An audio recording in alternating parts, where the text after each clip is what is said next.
Hi అండి, welcome back to our channel. ఎలా ఉన్నారు అందరూ? ఈరోజు చాలా సింపుల్ రెసిపీ టమాటా బఠానీ కర్రీ. చాలా బాగుంటుంది, మీరు కూడా ఒకసారి ట్రై చేయండి. దీనికోసం ముందుగా ఒక కప్ నిండా పచ్చి బఠానీ తీసుకొని ఒక 15 నిమిషాలు నానబెట్టుకోండి. ఒక 2-3 సార్లు కడిగి పక్కకు పెట్టుకోండి. అలాగే 2 ఉల్లిగడ్డలు, 2 టమాటాలు, ఒక 4 పచ్చిమిర్చి, కొత్తిమీర కట్ చేసి పక్కకు ఉంచుకోండి.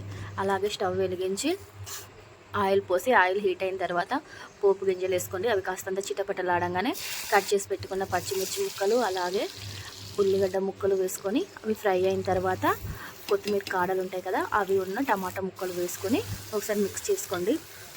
చాలా బాగుంటుంది కొత్తిమీర కాడలు వేసుకుంటే. ఒకసారి ట్రై చేయండి.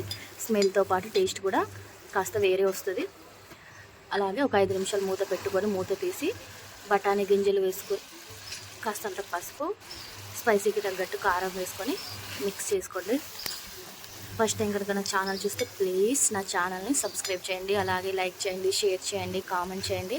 వీటితో పాటు గంట కూడా కొట్టండి.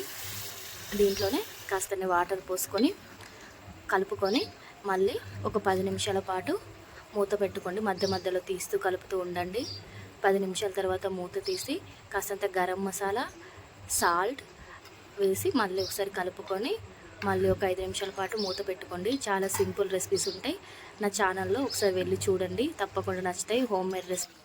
మూత తీసి లాస్ట్లో కాస్తంత కొత్తిమీర వేసుకున్నారంటే ఎంతో సింపుల్ అండ్ టేస్టీగా ఉండే బఠానీ కర్రీ రెడీ. పూరీలో కానీ, చపాతీలో కానీ, రోటీలో కానీ చాలా బాగుంటుంది. ఒకసారి ట్రై చేయండి. వేడి వేడి రైస్లో కూడా చాలా బాగుంటుంది. Thank you for watching. Please నా ఛానల్ని సబ్స్క్రైబ్ చేయండి.